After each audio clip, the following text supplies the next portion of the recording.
السلام علیکم ورحمۃ اللہ وبرکاتہ۔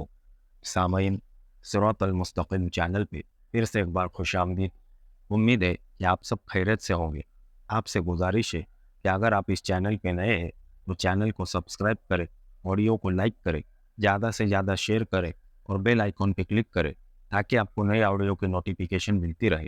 اللہ آپ کو بہترین بدلہ دے۔ بسم اللہ الرحمن الرحیم۔ اے اللہ کے بندو، اللہ سے ڈرو، میرے ساتھ عفو و درگزر کا رویہ اختیار کرو اور میرے ساتھ تعاون کرو۔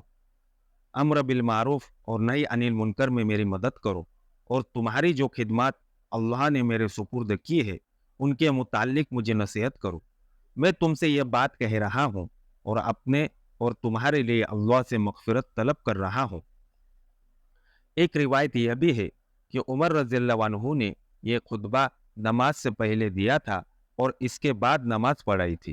بہرحال لوگوں کے دلوں میں عمر رضی اللہ عنہ کی مزاجی سختی اور درستی کا جو خوف سا بیٹھا ہوا تھا وہ بالکل اتر گیا۔ مستند مورخ لکھتے ہیں کہ عمر رضی اللہ عنہ تو خطبے کے بعد مسجد سے چلے گئے، لیکن مسجد میں بیٹھے یا باہر کھڑے ان کے خطبے پر تبادلہ یا خیالات کرتے رہے۔ زیادہ تر یہ بات سنائی دی کہ عمر رضی اللہ عنہ کا ظاہر اور باطن ایک ہے، اور عمر رضی اللہ عنہ سختی اور درستی کے باوجود انصاف پسند انسان ہے۔ نخلستان میں موسیٰ اپنے گروہ کے سردار ابو سلمہ اور دیگر ساتھیوں کو ابو بکر رضی اللہ عنہ کی وفات اور عمر رضی اللہ عنہ کی خلافت کی تفصیل سنا رہا تھا۔ پھر سب کھانے میں مصروف ہو گئے۔ اب یہ بتاؤ موسیٰ، ابو سلمہ نے کھانے کے بعد موسیٰ سے پوچھا، تم 2 دن وہاں گزار کر آئے ہو، وہاں تم نے لوگوں کا رد عمل اور رویہ دیکھا ہوگا۔ ہاں ابو سلمہ، موسیٰ نے کہا، میں نے یہ تفصیل سنائی ہی تھی۔ اس میں سب سے زیادہ ضروری عمر رضی اللہ عنہ کا خطبہ ہے جو اس نے مسجد میں دیا تھا۔ میں خود مسجد میں موجود تھا۔ موسیٰ نے عمر رضی اللہ عنہ کا خطبہ لفظ بلفظ سنایا۔ اور اس کے مخالفین نے بعد میں کچھ کہا تھا؟ ابو سلمہ نے پوچھا، کچھ کیا تھا؟ میں نے تو یہ دیکھا ہے کہ جو عمر رضی اللہ عنہ کے حق میں نہیں تھے وہ بھی اس کے ہاتھ پر بیعت کر چکے ہیں۔ موسیٰ نے جواب دیا، میں تمہیں یہ بھی بتا دینا ضروری سمجھتا ہوں کہ عمر رضی اللہ عنہ کی شخصیت میں ایسا رعب اور جلال ہے کہ اس کی زبان سے نکلا ہوا ہر لفظ اس کے دشمن کے دل میں اتر جاتا ہے اور وہ اس کی بات کو قبول کر لیتا ہے۔ میں رات تک لوگوں میں گھومتا پھرتا رہا اور اپنی رائے اس طرح لوگوں پر ظاہر کرتا رہا کہ کسی کے ساتھ مخالفانہ بات کی اور کسی کے ساتھ عمر رضی اللہ عنہ کے حق میں نے دیکھا کہ جو اس کے مخالف تھے وہ اگر اب بھی مخالف ہے تو بھی انہوں نے اس کے ہاتھ پر بیعت کر لی ہے اور دل کی گہرائیوں سے اسے خلیفہ مان لیا ہے۔ ایک صورتحال ایسی ہے کہ جس سے ہم کچھ فائدہ اٹھا سکتے ہیں، وہ یہ ہے کہ عراق اور شام کے محاذوں پر مسلمانوں کے لشکر کچھ کمزور پڑ گئے ہیں، اور مدینہ میں کچھ لوگ ایسے ہیں جو فارسیوں کی جنگی قوت سے خائف ہے۔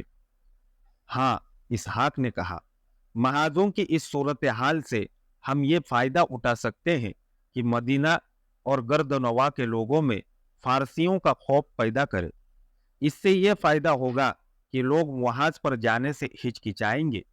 یہ تو تم سب کو معلوم ہے کہ مسلمانوں کی کوئی باقاعدہ فوج نہیں، نہ ان کے پاس تنخواہ دار سپاہی ہے۔ یہ تو جہاد کا اعلان کرتے ہیں اور مسلمان جوک در جوک جہاد کو فرض سمجھتے ہوئے اکٹھا ہو جاتے ہیں۔ آگے ان سالاروں کی عسکری فہم و فراست ہے کہ وہ ان لوگوں کو فوراً ایک باقاعدہ فوج کی صورت میں منظم کر لیتے ہیں اور ایسے طریقے سے لڑاتے ہیں کہ فتح ان کے قدموں میں آ گرتی ہے۔ ہم لوگوں کو جہاد سے ہٹا سکتے ہیں؟ ناممکن، ایک نصرانی بولا۔ جہاد کو یہ لوگ مذہبی فریضہ سمجھتے ہیں۔ ہمیں ناممکن کو ممکن کر دکھانا ہے۔ ابو سلمہ نے کہا، میں پہلے کہہ چکا ہوں اور بار بار کہہ چکا ہوں کہ کام کوئی بھی آسان نہیں ہوتا، اسے آسان بنایا جاتا ہے۔ ہم نے مسلمانوں کے خلاف لڑائی نہیں لڑنی، ہم نے ایک ایسی تلوار سے ان کے عقیدے کو کاٹنا ہے جو نظر نہیں آتی۔ ابو سلمہ نے ابن داؤد سے پوچھا، حبیب بنت یامین کو